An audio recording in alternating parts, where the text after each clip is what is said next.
This is the arrangement of the stator blades and rotor blades, or stator blades and mobile blades in case of reaction turbine. In case of reaction turbine, nozzles are not connected, but both fixed blades and mobile blades are arranged such that to have the area of the flow is converging. Therefore, while the steam is passing between the two stator blades, because of the drop of pressure, absolute velocity increases.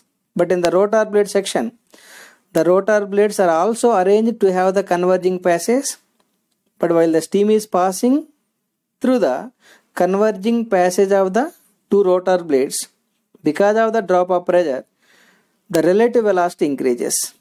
That means the pressure of the steam is continuously decreasing while the steam is expanding in both stator blade section and rotor blade section. The pressure of the steam is dropping like this. The pressure of the steam is continuously dropping as long as the steam is expanding in the reaction turbine blade section. With this low pressure, the steam is left to the condenser. But the velocity, because of the drop of pressure in the stator blade, absolute velocity increases.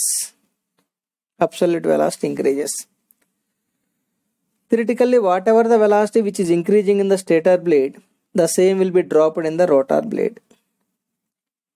And again, because of the drop of pressure in the stator blade section, absolute velocity increases.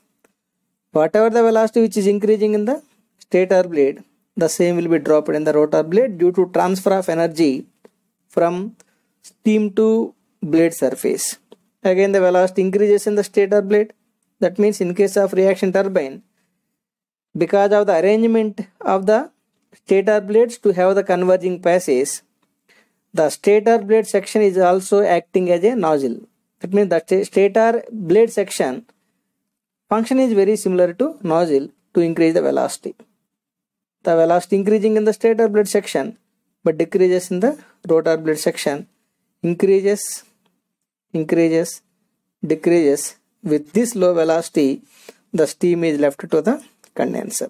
That is how practically the reaction turbine blades are arranged to drop the pressure continuously, not only in the stator blade section but also in the rotor blade section. The number of stages required in case of reaction turbine, a set of stator blade and rotor blade is called a stage.